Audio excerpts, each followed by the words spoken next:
제가 두려울 정도인데요. 이미 그 교수님들 있죠. 지식인 블랙리스트. 그 1단이 나오고 있더라고요. 그래서 그 보수 언론에서 비난하긴 했지만 대통령께서 적폐청산을 하자. 그리고 그걸 받아서 임종석 실장이 각 부처에 적폐청산 TF 만들어라. 이거는 저는 약간의 잡음이 있더라도 반드시 진행해야 될 일 같습니다. 네, 그렇죠. 촛불이라고 하는 게 그냥 우리가 일상적으로 쓰기 때문에 이제는 그 가치가 좀 약간 많이 도드라진 느낌은 없는데 네. 국민이 혁명으로 만들어낸 정부예요. 네. 당연히 과거의 적폐들은 청산하고 시작해야죠. 네. 얼마나가 걸릴지 모르지만 저는 네. 문재인 대통령의 실질적으로 바라보는 지점은 저는 복지라고 보거든요. 네. 결국에는. 근데 네. 적폐청산하는 데만 5년 이상 걸릴 것 같다는 생각을 해보는 좀 무서운 그런 것도 있지 않아요? 네, 그래서 적폐청산의 개념을 명확하게 정리하는 게 중요하다는 거죠. 무슨 말이냐면 얼마 전에 문재인 대통령이 적폐청산은 이전 정권을 뒤지는 게 아니라 오랫동안 쌓여왔던 잘못된 제도나 문화를 고치자는 거다. 그런 의미의 적폐청산은 5년, 10년 계속해 가야 되는 거죠. 그렇죠. 그러면 문재인 대통령은 왜 이전 정권을 뒤지는 게 적폐청산이 아니라고 말했나? 그러면 어떤 분들이요. 그럼 국정원 댓글 이런 건 뭐야? 뭐 이런 분들이 계셨어요. 근데 그거는요. 적폐청산 중에 제 개념으로는 적폐청산 중에 국가적인 범죄 행위이기 때문에 그거는 뭐 적폐청산이라서 오랫동안 끌 일이 아니고 범죄 있는 곳에 수사 있고 수사 결과 범죄가 확정된 곳에 처벌 있는 거 아닙니까? 그거는 그 문재인 대통령의 두뇌 지도에는 검찰 수사로 당연히 범죄 행위는 처벌받아야 되는 거다. 이런 영역인 거죠. 예. 너무 당연한 거잖아요. 그러니까요. 네. 자, 알겠습니다. 본격적으로 이야기 한번 들어가 볼게요. 어마어마해요. 나오고 있는 것들이. 일단 오늘 제가 충격받았던 거는 어떤 예상과 맞아떨어진 측면도 있지만 어마어마한 어떤 상황들 때문에 그런 건데 문고리 3인방 중에 정호성을 제외하고 이재만과 안봉근은 왜 지금까지 조용했을까? 뭐 이런 생각을 해봤었단 말이에요. 네. 이 사람도 분명히 뭔가가 있을 텐데 했는데 네. 빵 하고 터진 게 바로 국정원으로부터 돈을 돈을 받았다는 거예요. 일단 이해가 안 가는 게 전 정치를 해본 적도 없고 국회도 가본 적이 없으니 뭐 어떤 상황들을 설명할 수는 없지만 이따가 이제 특수활동비 이야기가 나올 거예요. 근데 청와대에 근무하는 자들이 국정원으로부터 특수활동비로 돈을 받아서 챙긴다? 요 관점이 제도적으로 가능한지 한번 여쭤보고 싶어요. 아, 이게요, 그, 노무현 정부 들어서선 이게 싹 없어졌고요. 대통령께서 국정원장의 독대를 안 받지 않았습니까? 이게 너무나 시사하는 바가 큰 거예요. 그런데 김대중 정부 때 몇 분의 증언에 따르면 그때도 국정원이 특수활동비를 각 부처 장관이나 누구에게 주려고 시도했다고 합니다.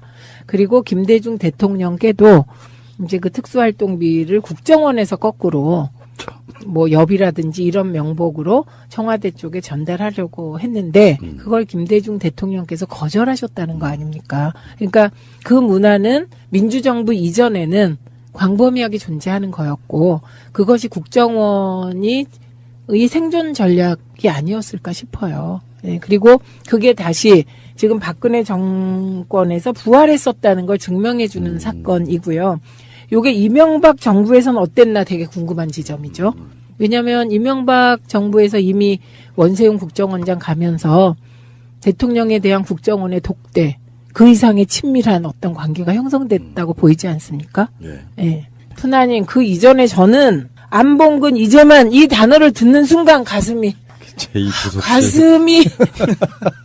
그러니까 막 이거 딱 듣는 순간 막 이런 생각이 들면서요. 이완구 전 총리의 말이 또 생각이 난 거죠. 최민희 의원 조심하세요. 조심해라. 청와대 애들이 최민희 의원 벼르고 있다. 그 얘기가 막 생각이 나겠죠. 국정원이 이제 뭐 특수활동비라고 하는 게 우리 사적으로 표현하면 회계 처리가 안 돼도 되는 정말 눈먼 돈인데 네. 그런 돈들이 정상적으로 공무원들이 뭐 월급 받으면 되는 거고요. 네. 근데 그게 따로 돈이 들어가서 뭐 매년 국정원 특수활동비 중에 10억 원을 매년 청와대에 건넸다. 그 청와대라는 게 직원들 전체가 나눠주는 건 아닐 거 아니에요. 일부 대통령 측근들 핵심 몇 명한테만 전달되는 거잖아요.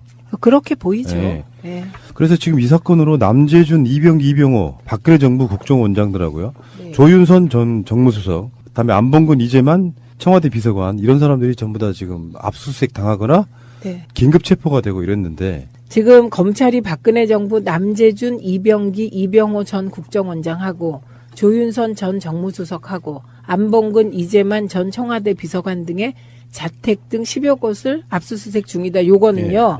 상당히 많은 증거를 가지고 있다 이 뜻이에요. 그렇겠죠. 네. 그리고 이분들은 다 그 돈에서 자유롭지 않다. 이런 의미입니다. 회계 자료가 나왔다고 보는 게 맞겠죠? 네, 네. 그래서 이렇게 압수수색 할 수 있는 거지, 뭐 제보만으로 압수수색 못 하거든요. 이헌수 전 국정원 기획조정실장, 이 사람 조사하는 과정에서 매년 특활비 수십억 원이 청와대로 갔다. 이 진술도 확보가 됐다 그러고요. 그게 대충 한 40억 원이라고 알려져 있더라고요. 근데 저는 40억만일까? 이런 생각을 혼자 했어요. 요즘에는 하도 막 돈의 규모가 수백, 수천억 조단이라서 작게 느껴지는데 개인 몇 명에게 갔다 그러면 엄청난 돈이에요. 청와대가 국정원으로부터 돈을 건네받은 통로가 안봉근 제2부속 비서관, 이재만 총무비서관. 아니 이렇게 국정원에서 돈까지 받고 이러면서 나를 벼렀단 말이야 진짜? 그러니까. 아 당신들 머릿속엔 도대체 무엇이 들어있는 것인가? 아 정말. 그리고 안봉근 제2부속 비서관, 제가 제2부속실을 없앴습니다. 사필, 기정, 인과, 응보. 지금 빙의 되셔가지고 방송을 못했어요. 정호성도 현재 구속 중이라서 그렇지 거기에 포함되어 있다라고 해요. 그러니까 다시 말씀드리지만 국정농단이라고 하는 게 그런 거네요. 단순하게 박근혜의 명을 받아서 뭐 개입다기보다는 그들도 그들 나름대로 실속을 챙겨가면서 박근혜가 국정농단을 하게끔 방조 또는 보조 또는 뭔가 국정원의 프락치 역할까지 했다고 보는 게 맞을 것 같다는 생각이 드는데. 네. 네. 이런 거죠. 우리가 흔히 문고리 3인방이라고 얘기를 하잖아요. 그러니까 개선 조직을 초월한 초법적 권력이라는 뜻이에요. 대통령과의 지근거리로 평가된. 그러면 핵심 권력, 실세잖아요. 그럼 실세를 왜 하려고 사람들이 하겠어요. 실세에게 모든 게 집중된다는 거죠. 그렇습니다. 그리고 국정원 돈이 이렇게 건네주는 통로가 실세다. 그러면 저는 이 돈이 이제만 안봉근 비서관이 썼을까? 이게 어느 정도 윗선까지 올라갔을까? 예, 되게 궁금해요. 그러니까 그렇게 비선으로 돈을 받아서 최소한 김기춘, 조윤선 정도에겐 갔겠죠. 자기들끼리 만약에 인마이 포켓 하다가 그 내부에서 만약에 비서실장이 알게 됐다, 정무수석이 알게 됐다, 그럼 그 뒷감당하기가 어렵지 않았을까 이런 추측을 해봅니다. 그러면 우병우까지 한번 넣어봅니다. 김기춘, 우병우, 조윤선. 근데 그 외에 몇 명도 있을 수 여기서 있고. 우병우가 빠졌잖아요. 예. 그 검찰의 압색 대상에서. 근데 우병우는 이미 일단 굉장히 부자 아니에요? 아 지금 훈아님 왜 갑자기 원래 99섬 가진 자가 한 섬 가진 자 걸 뺏어서 100섬 채우려고 하는 게 그게 돈의 법칙이에요. 이주영 실장님. 네. 대표적인 인물이 하나 있죠. 그런 인물. 정말 대표적인 인물. 아, 다스 주인. MBC? 국정원장 3명. 이 사람도 전부 이게 국정원 예산 수십억 원을 현금화해서 직접 전달한 의혹을 받고 있다. 국정원장이 청와대에 들어가면 네. 문고리 3인방 등을 만나서 네. 봉투로 찔러주고 요 역할을 했다는 거잖아요. 아우, 그러니까 이게 국정원의 위상이 어떻게 됐는지를 정말 여실히 보여주는 장면입니다. 한번 상상해 보세요. 문고리 3인방, 대통령의 실세예요, 통로. 그러면 돈을 줄 때 문고리 3인방이 이렇게 딱 돈을 주면 아이고 황송합니다. 이렇게 받았을까요? 이게 사람이 어떤 누구로부터 정당한 노동의 대가가 아닌 돈을 받게 되면요. 아주 불공정해지는 측면이 있어요. 그쵸. 받았다고 하는 건 그렇게 해주겠다는 뜻이거든요. 그렇죠. 그런 측면이고 지금 특수활동비를 잠깐만 이야기 한번 해볼게요. 정부를 통틀어 가지고 2016년에 특수활동비가 8,870억 원이었답니다. 네. 이게 사실 이제 감사 안 받는 돈이라는 뜻이죠, 이게. 네. 올해는 8,990억 원이었는데 거의 1조에 가까운 돈이에요. 네. 작년에 비해서 올해가 120억 정도 늘었고요. 네. 그중에 2017년에 국정원의 특수활동비 예산이 4,947억. 네. 지난해보다 86억 늘었는데 정부 전체 특수활동비 예산의 55%. 이건 왜 이렇게 돼야 되죠? 이게 이제 애초에는 밝힐 수 없는 회계를 투명하게 공개할 수 없는데 국정원이 활동하는데 혹은 정부가 활동하는데 드는 돈이 있다는 가정하에 생긴 돈이에요. 예. 그러니까 말할 수 없는 영역이 저는 있으리라고 생각이 듭니다. 있겠죠, 있기야. 그런데 이게 점점 규모가 늘어나서 이제 1조 원 가까이 되고 있다. 이겁니다. 그러면 이 즈음에서는 이게 막연하게 수사와 정보 수집 등 사용처를 밝히면 지장을 받을 우려가 있는 경우에 한한다. 이 조항을 좀 더 세분화해야 될 것 같아요. 이제는. 그렇죠. 네. 그러니까 지금 국정원 계획의 핵심 중에 하나가 전 특수활동비 등등이라고 보거든요. 네. 특수활동비인데 법인카드 같은 걸로 사용 내역이 나오는 거 말고 현찰로 지급되는 게 49.7%래요. 그럼 요거는 이제 가라로 만들어내는 영수증들이 있을 수 있잖아요. 네. 이러면서 이게 이따가 다시 이야기가 나오겠습니다만 청와대에만 건질러 준 게 아니고 그 특수활동비를 이용해서 무슨 민간 단체 만들고 지원해주고 하면서 정권 유지에 쓰이는 그러니까 사실 국가의 첩보 활동을 위해서 사실 쓰라고 내려주는 돈인데 그 돈들을 정권 유지를 위해서 야당 탄압하는데 시민들 탄압하는데 썼다는 게 그게 문제인 것 같고요. 그렇죠. 그러니까 되게 이제 세금은 목적성 재정 지출이에요. 지출할 때 목적이 명확해야 되는데 이게 애초에 그 보수단체를 지원해서 이제 정파적으로 활용하라 이런 목적은 있을 수가 없는 겁니다. 지출 요목에. 이게 그 자체가 범죄 같아요. 문재인 대통령도 취임 초기에 특수활동비 안 쓰겠다 그러셨죠. 50% 줄이겠다 그랬죠. 그 50% 줄이셔갖고 그걸로 뭐 청년 지원 하는 거 하겠다 뭐 이렇게 얘기를 했죠. 국정원이 특수활동비로 아까 방송 초반에 말했던 여론몰이용 인터넷 매체도 설립하고요. 네. 언론닷컴? 그 특수활동비 나온 거고요. 네. 사이버사에 연간 30억 내지 60억 원의 특수활동비를 또 지원했고요. 이 중에 일부는 사이버사 심리전단 부대원들에게 수당 성격의 활동비로 지급됐다고 합니다. 그러니까 이게요. 만약에 특수활동비가 영수증이 첨부되는 것이었다면 좀 더 일찍 사이버 심리전단의 댓글 문제가 드러날 수도 있었다. 그렇죠. 그러니까. 당신들 머릿속엔 도대체 무엇이 들어있는 것인가? 정말. 그리고 안봉근 제2부속 비서관, 제가 제2부속실을 없앴습니다. 사필, 기정, 인과, 응보. 지금 빙이 되셔가지고요. 방송을 못했어요. 정호성도 현재 구속 중이라서 그렇지 거기에 포함되어 있다라고 해요. 그러니까 다시 말씀드리지만 국정농단이라고 하는 게 그런 거네요. 단순하게 박근혜의 명을 받아서 뭐 개입다기보다는 그들도 그들 나름대로 실속을 챙겨가면서 박근혜가 국정농단을 하게끔 방조 또는 보조 또는 뭔가 국정원의 프락치 역할까지 했다고 보는 게 맞을 것 같다는 생각이 드는데. 네. 네. 이런 거죠. 우리가 흔히 문고리 3인방이라고 얘기를 하잖아요. 그러니까 개선 조직을 초월한 초법적 권력이라는 뜻이에요. 대통령과의 지근거리로 평가된. 그러면 핵심 권력, 실세잖아요.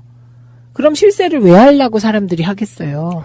실세에게 모든 게 집중된다는 거죠. 그렇습니다. 그리고 국정원 돈이 이렇게 건네지는 통로가 실세다. 그러면 저는 이 돈이 이제만 안봉근 비서관이 썼을까? 이게 어느 정도 윗선까지 올라갔을까? 예, 되게 궁금해요. 그러니까 그렇게 비선으로 돈을 받아서 최소한 김기춘, 조윤선 정도에겐 갔겠죠. 자기들끼리 만약에 인마이 포켓 하다가 그 내부에서 만약에 비서실장이 알게 됐다, 정무수석이 알게 됐다, 그럼 그 뒷감당하기가 어렵지 않았을까 이런 추측을 해봅니다. 그러면 우병우까지 한번 넣어봅니다. 김기춘, 우병우, 조윤선.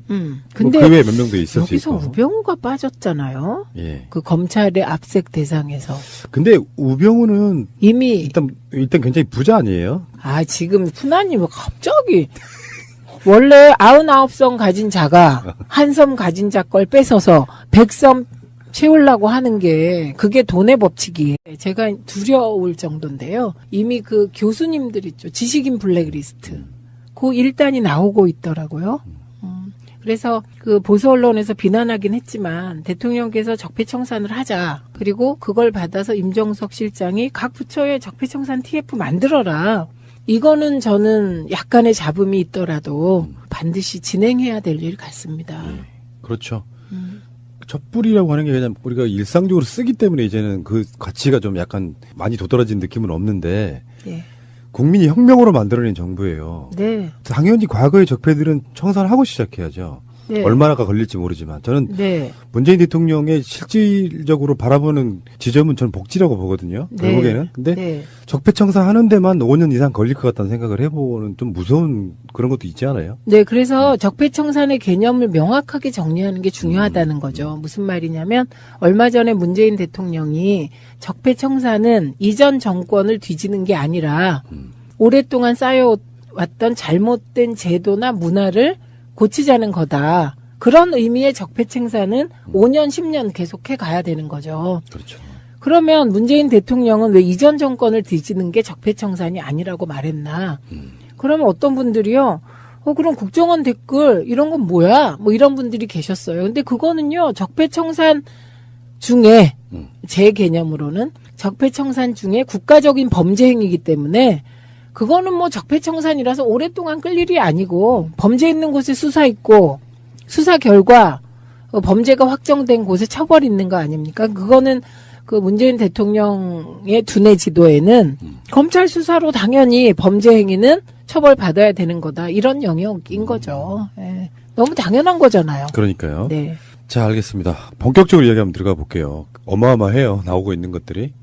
일단 오늘 제가 충격받았던 거는 어떤 예상과 맞아떨어진 측면도 있지만 어마어마한 어떤 상황들 때문에 그런 건데 문고리 3인방 중에 정호성을 제외하고 이재만과 안봉근은 왜 지금까지 조용했을까? 뭐 이런 생각을 해봤었단 말이에요. 네. 이 사람도 분명히 뭔가 있을 텐데 했는데 네. 빵! 하고 터진 게 바로 국정원으로부터 돈을 돈을 받았다는 거예요. 일단 이해가 안 가는 게 전 정치를 해본 적도 없고 국회도 가본 적이 없으니 뭐 어떤 상황들을 설명할 수는 없지만 이따가 이제 특수활동비 이야기가 나올 거예요. 근데 청와대에 근무하는 자들이 국정원으로부터 특수활동비로 돈을 받아서 챙긴다? 요 관점이 제도적으로 가능한지 한번 여쭤보고 싶어요. 아, 이게요, 그, 노무현 정부 들어서선 이게 싹 없어졌고요. 대통령께서 국정원장의 독대를 안 받지 않았습니까? 이게 너무나 시사하는 바가 큰 거예요. 그런데 김대중 정부 때 몇 분의 증언에 따르면 그때도 국정원이 특수활동비를 각 부처 장관이나 누구에게 주려고 시도했다고 합니다.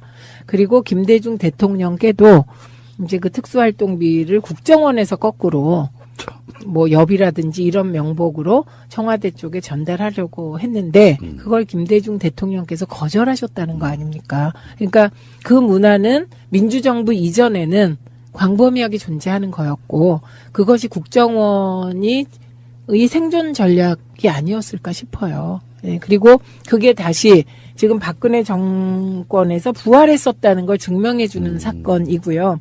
요게 이명박 정부에서는 어땠나 되게 궁금한 지점이죠. 왜냐하면 이명박 정부에서 이미 원세훈 국정원장 가면서 대통령에 대한 국정원의 독대, 그 이상의 친밀한 어떤 관계가 형성됐다고 보이지 않습니까? 예. 네. 푸나님, 그 이전에 저는 안봉근 이제만 이 단어를 듣는 순간 가슴이 가슴이 아이고. 그러니까 막 이거 딱 듣는 순간 막 이런 생각이 들면서요. 이완구 전 총리의 말이 또 생각이 난 거죠. 최민희 의원 조심하세요. 조심해라. 청와대 애들이 최민희 의원 벼르고 있다. 그 얘기가 막 생각이 나겠죠. 국정원이 이제 뭐 특수활동비라고 하는 게 우리 사적으로 표현하면 회계 처리가 안 돼도 되는 정말 눈먼 돈인데 네. 그런 돈들이 정상적으로 공무원들이 뭐 월급 받으면 되는 거고요. 네. 근데 그게 따로 돈이 들어가서 뭐 매년 국정원 특수활동비 중에 10억 원을 매년 청와대에 건넸다. 그 청와대라는 게 직원들 전체가 나눠주는 건 아닐 거 아니에요. 일부 대통령 측근들 핵심 몇 명한테만 전달되는 거잖아요. 그렇게 보이죠. 네. 네. 그래서 지금 이 사건으로 남재준, 이병기, 이병호, 박근혜 정부 국정원장들하고요. 네. 조윤선 전 정무수석, 그다음에 안봉근, 이재만 청와대 비서관 이런 사람들이 전부 다 지금 압수수색 당하거나 네. 긴급 체포가 되고 이랬는데 지금 검찰이 박근혜 정부 남재준, 이병기, 이병호 전 국정원장하고 조윤선 전 정무수석하고 안봉근, 이재만 전 청와대 비서관 등의 자택 등 10여 곳을 압수수색 중이다. 요거는요. 상당히 많은 증거를 가지고 있다 이 뜻이에요. 그렇겠죠. 네. 그리고 이분들은 다 그 돈에서 자유롭지 않다 이런 의미입니다. 회계 자료가 나왔다고 보는 게 맞겠죠? 네. 네. 그래서 이렇게 압수수색할 수 있는 거지 뭐 제보만으로 압수수색 못 하거든요. 이헌수 전 국정원 기획조정실장 이 사람 조사하는 과정에서 매년 특활비 수십억 원이 청와대로 갔다. 이 진술도 확보가 됐다 그러고요. 그게 대충 네. 한 40억 원이라고 알려져 있더라고요. 근데 저는 40억만일까? 이런 생각을 혼자 했어요. 요즘에는 하도 막 돈의 규모가 수백, 수천억 조단이라서 작게 느껴지는데 개인 몇 명이 갔다 그러면 엄청난 돈이에요. 청와대가 국정원으로부터 돈을 건네받은 통로가 안봉근 제2부속 비서관, 이재만 총무비서관. 아니 이렇게 국정원에서 돈까지 받고 이러면서 나를 벼렀단 말이야. 진짜예요. 이주영 실장님. 네. 대표적인 인물이 하나 있죠. 그런 인물. 정말 대표적인 인물. 가수 나- 주인. M. MBC?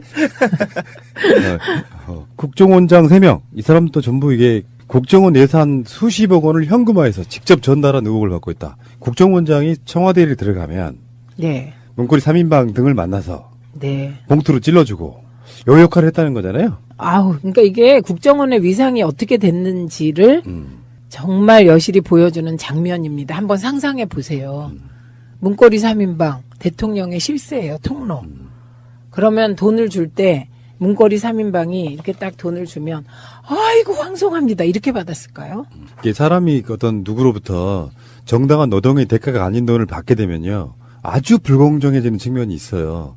그쵸. 받았다고 하는 건 그렇게 해주겠다는 뜻이거든요. 그렇죠. 그런 측면이고 지금 특수활동비를 잠깐만 이야기 한번 해볼게요. 정부를 통틀어 가지고 2016년에 특수활동비가 8,870억 원이었답니다. 네. 이게 사실 이제 감사 안 받는 돈이라는 뜻이죠, 이게. 네. 올해는 8,990억 원이었는데 거의 1조에 가까운 돈이에요. 네. 작년에 비해서 올해가 120억 정도 늘었고요. 네. 그중에 2017년에 국정원의 특수활동비 예산이 4,947억. 네. 지난해보다 86억 늘었는데 정부 전체 특수활동비 예산의 55%. 이건 왜 이렇게 돼야 되죠? 이게 이제 애초에는 밝힐 수 없는 회계를 투명하게 공개할 수 없는데 국정원이 활동하는데 혹은 정부가 활동하는데 드는 돈이 있다는 가정하에 생긴 돈이에요. 예.